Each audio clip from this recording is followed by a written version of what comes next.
What's up, guys and gals? Welcome back to the Nerd Castle. Today in the world of indie games, we're going to be taking a look at a title called Menace From Below. This is an occult investigation deck-building roguelite, a la many of the other ones that you've seen around on Steam. Not my particular cup of tea, but in the case of Menace From the Deep, one of my favorite board games is Arkham Horror. I really enjoy it.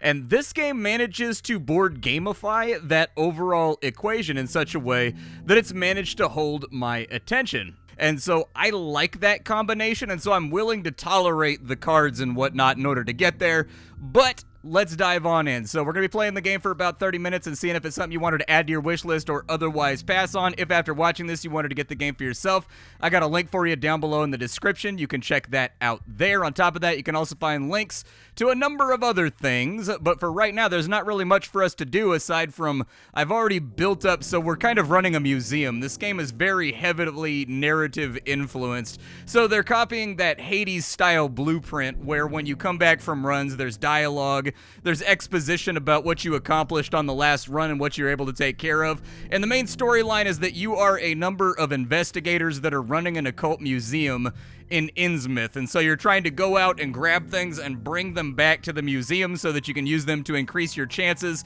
your boons, and the generalized equipment and things that you have to go out on another run. As of right now, the game features 3 characters. It is not currently in early access, so this is a finished product. My observations having played the game for about an hour and a half is that there's definitely some balance to be struck here that they're going to have to play around with, and there's definitely going to have to be a few minor changes to the core gameplay mechanics in order to make the game feel satisfying to play, but for right now, you would be hard-pressed to find anything on Steam that has the production values of this game. The art style is tremendous, the soundtrack is great, the character art is good. So as mentioned, the game has 3 characters that you can play as for right now. Each one comes with a male and a female variant. There's not really any changes inside of there from what's going to happen, but let me get back on that. There we go. I want that to go away. So you've got the Investigator. The Investigator is a pet class, so he comes with a dog. If the dog dies, the dog is gone for good, though, so you really want to try to protect the dog because the dog... You want the dog to be alive. Without him, this guy loses a lot of options. He's also basically got the ability to infinitely draw cards to his hand so that he can get the things that he wants so long as he's got enough of his special power to do it. This guy right here is a scientist. He can focus on everything from summoning huge amounts of rats that overwhelm the enemy and give you tons of bonus turns to throwing poison vials at the enemy to mutating stuff. And then this guy's a cultist. I don't actually know what the cultist does. So it looks to me like the cultist is kind of a rogue. He can focus really heavily on like tricks and just avoiding the enemy. He can focus super heavily on stacking bleeds on the enemy. And then his third spec was something that I feel like I've got to play around with to figure it out. I want to try out the guy that summons a ton of rats. Chester Poe. Let's go ahead and try him out, and we'll try the Rat King and the experiments that we can do on the rats. We started out with a helmet, so that's an ability that he can play just to up armor himself as much as he wants. He starts out with the bird cage at the beginning of a battle. He summons a crow. I like pet classes, so this might actually be kind of fun. I'm sort of stoked about this, even though I'm not a big card game guy. And so at the beginning of the game, you're always going to start out in the suburbs. The game has a track. You've got 3 decks of cards. Each of the decks of cards is going to allow you to pull an event. So right now, and you can peek to see what the one behind it is too. And so like one of the big mechanics of the game is that you're kind of holding onto cards that allow you to play locations that you might need in the future, like healing or refueling your car or something else like that. So there's a little bit of like resource management, I guess, happening here too. We'll go with an encounter up front. That's going to give us a motel, which allows us to upgrade a card or get our HP back, or I think get a snack. A note lies on the windshield of your car inviting you to a private performance at the old circus. Despite your skepticism, you decide to go. When you arrive, the circus looks abandoned, but for a moment lights flicker and you hear music that sounds carnival-like, though some of the notes are off-key. Nah, dude, you walk away from that. You don't walk in there. That's how you end up at the beginning of a horror movie, which consequently leads to the middle and the end of a horror movie, which from the horror movies that I've seen, you just don't want to start down that path at all. Forget that noise. Absolutely, you walk the hell away, bro. So we can approach a fortune teller, we can look for people, or we can examine the invitation. Let's examine the invitation. You look at the invitation you found earlier, but searching your pockets, you realize it's gone missing. Was the invitation a figment of your imagination? Trying to recall the moment you had the letter, you feel only a headache. Coming back to your senses, you see that the music and the lights are gone. Maybe you're just starting to lose your mind. Okay, so next up, we don't want an elite card, so I'm going to take another encounter right here because the elite card we're going to have to... I need to play around with this guy's abilities first before I know what's going to happen next. You encounter a mailman standing next to a pile of parcels. Noticing you, he offers to sell you one for a small... I'm pretty sure that's a federal crime, bro. What a strange offer. The mailman sees the confusion in your eyes and adds, "Don't worry, there's lost parcels. Nobody's going to be looking for them." Yeah, lost. They fell off a truck. All right, let's see what the parcels got. So we get to pick a couple parcels. We can get a smoking pipe, we can get a whip, or we can get bird bones. So we get an extra option whenever we choose a new card, so that'll give us 4. These come in collections, but I've never managed to get the collections together to see if you get some kind of like Diablo-style bonus. And so I can't speak to that. It would just be conjecture. But every relic in the game, which they do the exact same thing that you would expect from a game like Slay the Spire, they're all part of a set, though. And so I don't know if something good happens when you get the full set. We can get a vampire jaw that allows us to heal at the beginning of fights. At the beginning of the hero's turn, we get +3 damage to all of our allies. Since we're playing an ally deck, I think that's probably what we want. So we want to watch this guy right here. I think it's this one. It is that one. All right, I managed to keep an eye on it. I was going to follow it with the mouse cursor, but I figured I could follow it visually. They didn't do that thing, dude. I hate it when video games have a shuffle game, but the shuffles go across each other, and they, like, change size, and they change which goes to the foreground and the background when they go past each other, dude. That shit drives me crazy, and so I'd rather not deal with it. But for 50 bucks for a relic, that's not bad. Normally you have to do elite fights to get those, so I'll take it. Let's dive into a brawl with the locals and kind of see how we come out here. Because I need to learn my deck. That's a big part right here, is I have no idea what this character does. So he summoned a bird. The bird looks like it has low flight. If the character with this status receives 6 damage, it goes into downed form. He's toxic as well, so he reflects poison damage on people, and then he puts poison on other people, and so these guys are humans, and he gets double poison damage. This game has a lot of modifiers on just about every mob in the game. It gets consistently worse as you get further on into the game, to the point where it can get very, very confusing keeping track of all of it. So we've got 5 damage coming to us, and it's a cursed attack. So we do need to block that. This game functions on the exact same rules that you would expect from a game like Slay the Spire. So the fundamental mechanics are the same, except it adds more. So up here in the top left-hand corner, we've got Frenzy. Every time we attack an enemy or we take a hit, we get Frenzy. When that fills up, we get 3 turns of 50% more damage and 50% more mitigation. We've also got our sanity. If that goes down to 0, I'm pretty sure we lose. That's that meter right there, but I've never lost all my sanity, so I don't know.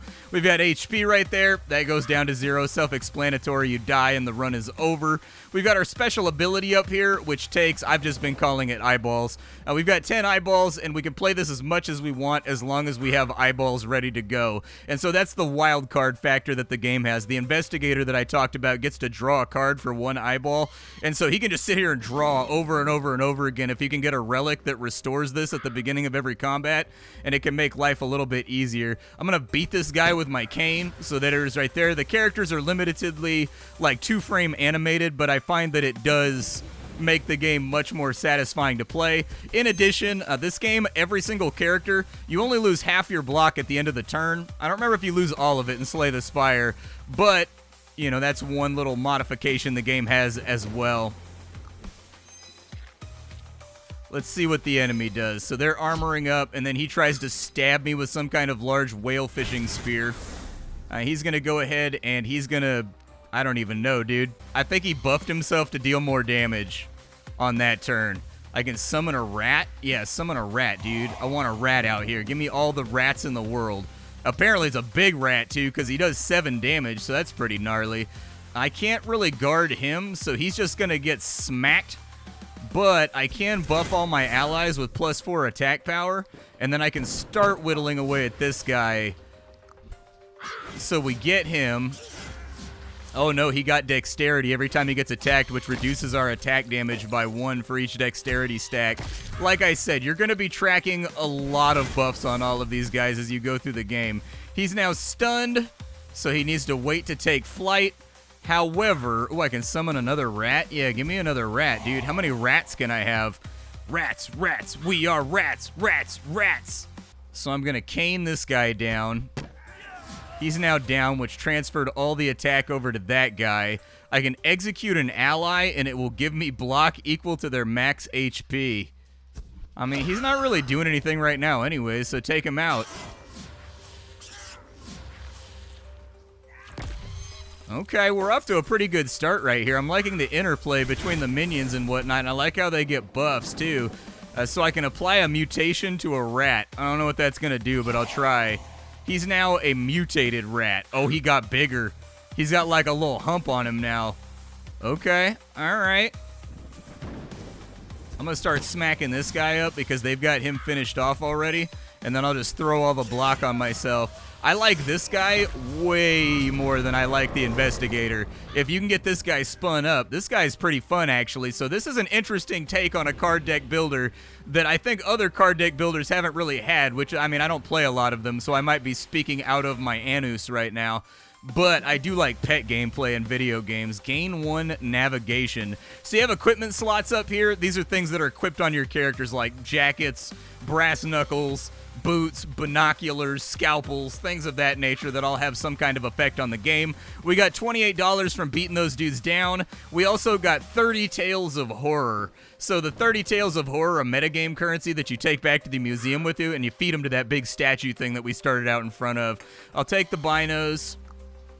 I think navigation probably allows me to look through the cards better so I can see what's in the order. And as far as our cards go, I can summon a crow, or I can grant more damage to my allies. I'm going to grant more damage to my allies, because it seems like they're going to be the principal source of most of my damage. The downside there is going to be that I don't get to pick what they target, which is going to be a big liability during boss fights that have a lot of minions and stuff. So there's boss fights out there where you got to kill all the minions before you can take a crack at the boss, or the minions all give the boss buffs per minion alive, or other things like that. And not being able to choose what I attack is going to make focus firing very difficult. We'll take another fight real fast. We also have the gas can in the bottom right-hand corner of the screen. That's how much gas my car has left. And so when that runs out, you've got other problems. I'm going to summon a rat on the first turn, because that'll make things a lot more satisfactory. Looks like we do have some damage flying out right there, but we've also got some incoming damage. So I'm quickly just going to block that off to make sure that I don't soak it to the face. I'm also going to get caught with a curse, but there's not much I can do about that. So the bird attacks, rat attacks, they spread the damage around. That's actually a good thing because of their dexterity buff, so I can live with that. We've now been cursed with vulnerability. It does the exact same thing that you expect it to do. Inside the confines of Slay the Spire. I need a lot of block to survive this turn. They're going to hit me for 16, so I've got to come up with 16 block here. I'm going to mutate my rat, I think. He's going to hit for 11 over there, so I'm going to smack for 6 right here. He's not dealing damage, though, so we're still going to eat a damage right here. I guess I could have played my helmet, and that would have given me more, but I'm going to hold on to my eyeballs for right now. 1 HP is not that much damage to soak. So we've got a curse and 9 damage going out to my rat. I'm going to summon another one. I'm going to scream at all of my rats to give them more damage here. They're focusing all their hits on him, but the mutated rat, I don't know who goes first. I don't have like an initiative number here to let me know. Let's just make sure that it kills right there. He got the kill. That damage is going to transfer to a new guy. Okay, good stuff. I love the sound effects that they've appointed this game with. The sound effects are really, really fantastic. They sound great. Like, they've chosen sound effects that are very poppy and very plosive and have, like, a lot of kick to them. A lot of consonant. You know, when they went for the sound of a light bulb, they didn't just go for cracking glass. They went for the sound of an old, like, 1920s style single-use camera firing its lens and then breaking it and then breaking the bulb, which is way more satisfying to hear. I'm just going to stack up on armor since I can't really do anything else, and I'm just waiting for my rats to do stuff here. I like this rat gameplay, though, dude. This rat gameplay is feeling good to me. I'll just do that, and then we'll send it, because he's dead on this turn anyways. Like, who cares? Okay, so we got a new card. We've got a rabbit's foot that gives us an extra choice whenever a relic is drawn. We got some more cash and terror, and then we get to pick a card. We can get a relaxant. I'm going to take the tonic that gives me more energy on the next turn because that's just too good to turn up. It gives me a lot of options. We don't really have a lot of cards that cost 2, but it should probably be okay. I'm feeling fairly confident about the elite fight, but I don't know exactly what we're walking into, so I'll take that. We're not getting a lot of supplementary cards right now that has me kind of, what the hell is that thing, dude? There are some fights where the enemy is gargantuan and the camera zooms out. The enemies in this game can get positively titanic in size, which plays into that Lovecraftian element that the game is shooting for. So give me the rat. He's doing a bunch of damage to me. I'm going to have to block. I'm going to have to play some eyeballs here to negate this. I don't think I have much a choice. I'll take the 2 damage right there to avoid spending anything else.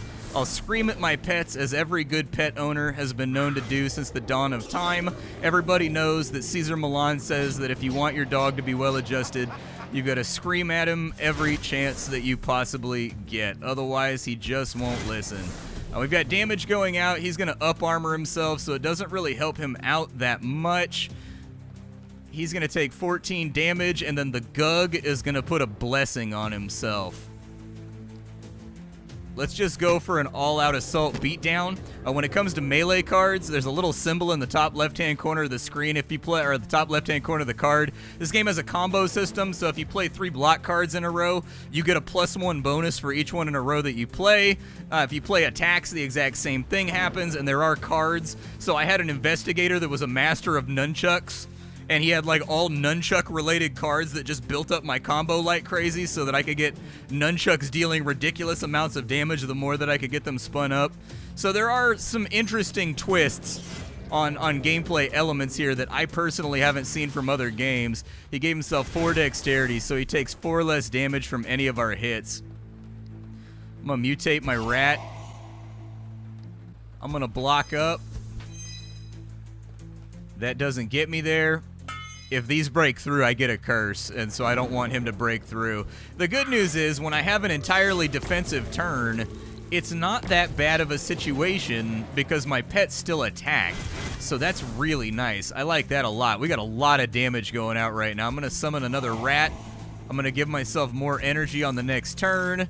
I'm going to mutate this rat so that he gets a little bit bigger and bulkier so that we have more damage going out. And that's going to be it for us. Good stuff. I lost a sanity right there, and then he deleted one of my block cards, which is not beautiful. He's attacking rats this turn, though, which is great. However, that damage might reflect to somebody else, so I'm going to use 1 block here. I'm going to smack him in the face. I don't really want to sacrifice any of my pets at the moment. I guess I could sacrifice him to get 10 free block, but he was fully spun up, so I don't know if that was the right play. If I can keep poison going out on this dude, though. Okay. I can live with that. We lost a lot of our pets, but hopefully I can summon more. Let's give him some more damage. We'll give him some more damage, and then we'll deck this guy in the head. Big hit right there from the pet. I need more rats to come out. Summon a lab rat. He's going to one-shot that guy, but I'm okay with that. We still don't have a rat out, and I think we're going to draw a lot of mutations on the next turn. So let's just keep the cavalcade of damage rolling on this Gug. It's weird because in Arkham Horror, the Gug is one of the easier monsters. My Raven has been murdered. Quote the Raven nevermore, because he can't, because he's dead. I did not draw the things that I thought I was going to draw. All right.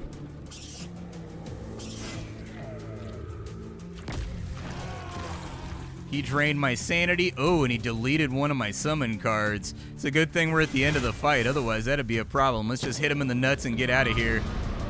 Everybody knows the weak spot on every enemy is either the butthole or the nuts. All right, so we've got the Tranquilizer. At the end of every battle, you get sanity back. We can get firewood. We use that for upgrading the museum when we get back after this run. We've got Grimm's Fairy Tales. It will show us the results of every single option whenever we take an encounter. That's pretty good. That allows us to hedge our bets pretty well. And we've got the Knight's Helmet. Ability description. Grants 6 armor to the healer. Oh, we already have that. I can get a little ninja knife right there that deals 20 damage for a consumable. That'll be good. We get a new card. I'm gonna get Sick'em. It gives 8 damage to an ally. We can also upgrade 4 cards. This is one thing that I think needs to change. Unfortunately, you don't get to pick what cards upgrade, and so sometimes it can be very difficult to get a run up and going with the cards that you get. It's been a recurring problem as I've been playing runs, is that sometimes you just get a run where nothing upgrades that's actually a linchpin card that gets you further on into the game. I also think they should tell you what boss you're fighting, because some bosses, so if you click on this, it should bring up a boss's skill card basically for everything that he does, because there are some bosses in the game that have very specific mechanics that you will not really be able to counter effectively unless you dig out and get certain items that negate those effects or help against those effects before you get there. It basically gives them a bit of an I win button. That's only happened once. It's happened once in a couple of runs. But anyways, I do think that right here it should sort of display the boss card if you mouse over it so that you can figure out what you're going up against. I will upgrade. Yeah, navigation. Ooh, there's a museum down there. We do have a lot of money, too. There's also a refueling station. Okay, we'll take a brawl right here, and then we'll do the refueling station because that allows me to make $100. And once I make my $100, I can then spend that at other locations more effectively. Give me another lab rat. I can now summon many, many lab rats. I will upgrade everybody's attack. We're about to get decked, though, at the beginning of this fight, which sucks. They are all focusing on me, which is kind of a bummer, and my pets aren't targeting right there. I can negate 1 hit, so I'll do that.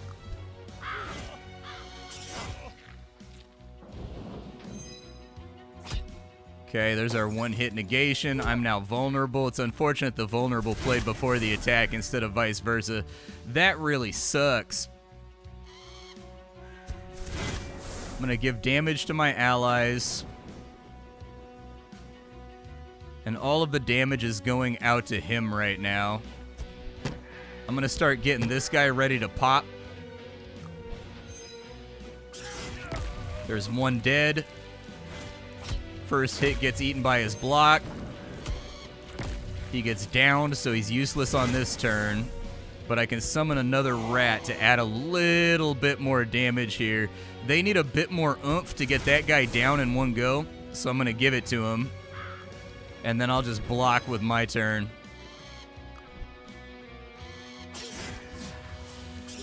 He's down.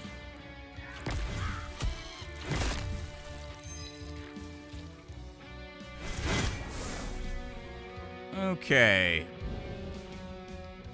I'm going to ace him now just to get him up and out of my business. And I think we have the kill right there. 21 damage. It's going to add a bunch of other stuff. I think we have the kill right there.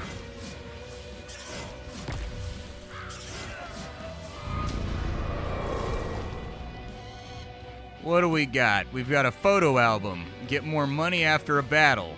Okay, I can take that. New card.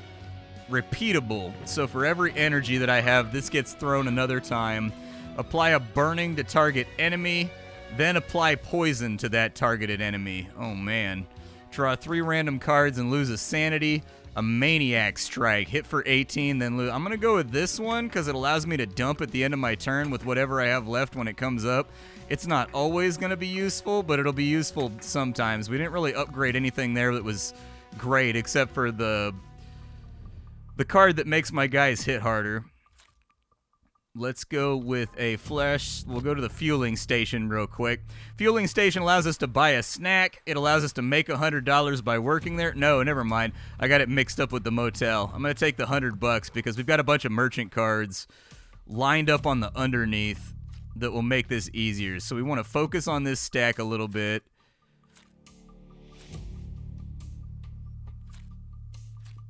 Yeah, so let's focus on this stack because the museum gives us another relic for free. Inside the motel, I will restore my health.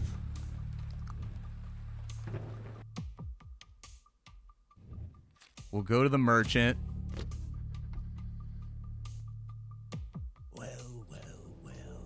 Look who's here. At the merchant, we can afford a number of good and interesting things. So the two that I'm conflicted on is I can either upgrade 3 cards or I can get a card that deals 16 damage for 1 energy. I'd be stupid not to take that, right? You can also sell the stuff in your inventory if you wanted to swap it out, but there was nothing here that got me super excited about the acquisition, so I kind of just left it alone. Yeah, I'll hold on to my money. You can also give him your blood in order to get more money. He's a blood trader if you don't have cash, but I don't think I'm going to do that for right now. We're going to get a free relic. So inside, yeah, let's go for the relics. So we get to pick between 4. We can get the hose. It means we can refuel at the motel and the warehouse instead of just at the gas station. We can increase our max fuel by 4. We can get a lightning rod that deals 1 to 10 damage 3 times to random enemies at the beginning of every fight.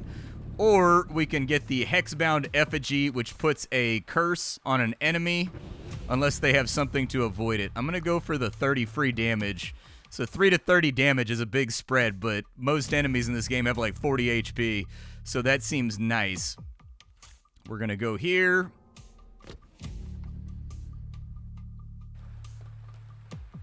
We are going to upgrade a card.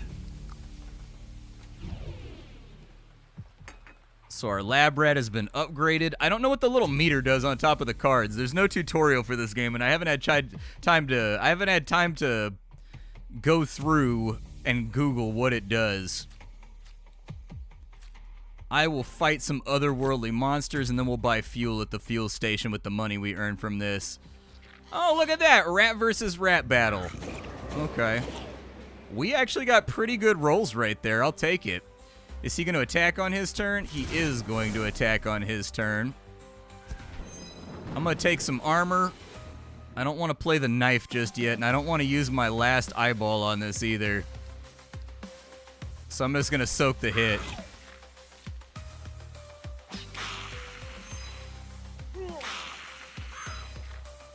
Got bit by a big-ass rat. What can you do? There we go. Give me another rat out. I need more rats on the field. I've got 16 damage going out right there. Let's kill him off. He's got armor, unfortunately, so I'm going to armor myself.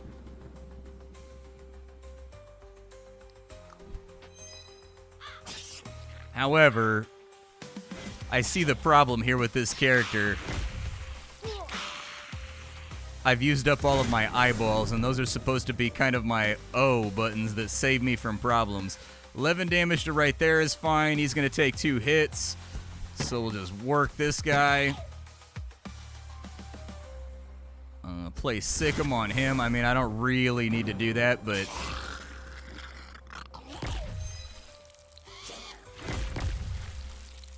They've both been poisoned. That's okay, though. He stays vertical. He takes some damage right there. Give damage to allies. Summon another rat.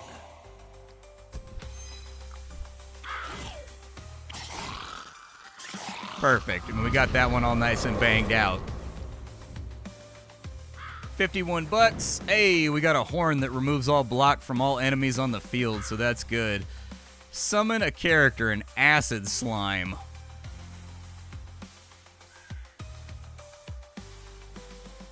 Okay, I'll try the acid slime out. We got an upgrade on one of the things we want an upgrade for, so that's good. And then our final play will be the refueling station. But so far, so good. I don't like card games, but this one grabbed me more than all the other ones, the 50 card games a week that I go through do. I do my best to play them all, but they usually just don't stick with me. It's just Slay the Spire. This is still just Slay the Spire, but it's got enough extra elements in there with a particular care to the detail of the overall production values of the game that I think it makes it a lot more fun and enjoyable for me personally. So I'm going to play Tonic right there, but for now, we'll open up on these guys and I'll close off. The only issue that I see coming is just that the game has a lot of randomness inside of it due to the fact that there's so few elements outside of the combat that the player actually gets to control while they're playing through the game. Ooh, if I'm about to get smoked, this is about to hurt. Okay, so what I need to do here is I need to play the horn to get rid of everybody's armor. I need to play the throwing knife to kill him because their damage all universally goes down. When these little minions die right here, he gets stronger based on the minions. And so this fight actually isn't that bad. You've just got to make sure that you're focusing down all of his minions first before his damage becomes overwhelming and kind of like takes you out. I've got an acid slime. I can do that. Let's get the acid slime out. I don't know what the acid slime does, but let's kill off his other minion because that makes it so he can't really attack. And so I think if they can get the randomness on things like what card upgrades versus what cards, you know, are useful to the player, I think they'll be in good shape. I think if they could make it so you can see what the boss is at the end of your run so that you can plan for it and tailor-make your strategy for that battle, I think that's also a really good thing that they could do. I'm about to take 13 damage. Okay, we'll sacrifice the bird then. He doesn't mutate, so he's maturating. But let me do my closing thoughts here before I get too caught up inside the game, because this is actually kind of a strange situation for me. Like I said at the beginning of the video, I'm not a huge card game guy. I mostly turn down the vast majority of them because I just don't like playing energy-based card games. It's not a gameplay cycle that really catches me, but I think there's something here about the mixture of board game mechanics with the gamification of your gas tank and you going to different locations and investigating the occult that stimulated the neurons in my brain that are closely associated with being a big fan of Arkham Horror, which I think is one of the greatest games ever made. There's like Magic Realm, there's like Arkham Horror, like there's so many fantastic board games out there and so few of them ever actually cross-pollinate with a video game. And so I think that's the vibe that sold this one through here. As far as the presentation values go, off the charts. They did a really fantastically incredible job with everything that has to do with the audio-visual portion of this game. I can firmly say that it's one of the prettiest card games I've ever played, if not one of the prettiest animated games out there. Some of the scenescapes are just shocking in terms of how good they look. Potential liabilities here with this title that I've seen in the hour and a half or so that I've played the game. I would say that the balance is a little bit messed up past Act 1. So you go from basically stomping a lot of the enemies to getting completely and totally hosed down in the second act. And it's happened to me every single run so far, where no matter how well the first act went, the second act is when you start just getting chunked, and like every single fight that you get into has a million different moving parts and mechanics and things of that. Enemies are regenerating fat chunks of health, so they may need to fiddle around with the content after the second act. But it's also possible that I'm just not good at games like this, and so that's why I'm absolutely getting my shins kicked out the back of my legs. So that's just an observation. I would need to play a couple more hours to really get a feel for whether or not that's a consistent problem that comes up. From there, like I mentioned, I'd like to be able to see the boss on the boss card like I talked about earlier in the video, because some of them do have mechanics that you're going to want to be resistant to or able to nullify before you get there, and there's just no way to know before you get to that spot. When it comes to the random upgrades you get on cards, not a huge fan of it. Instead, I think you should get upgrade points, and you should be able to take those to a location so that it plays into the overall thing that the game's got going on. And like maybe 2 upgrade points lets you pick a card to upgrade, 1 does it randomly or something like that. But that's kind of where I am right now with the game. I will see you all later. Thanks for stopping on in. This is Menace from the Deep, and I'll catch you all tomorrow with something hot and fresh off the indie skillet. Bye, folks.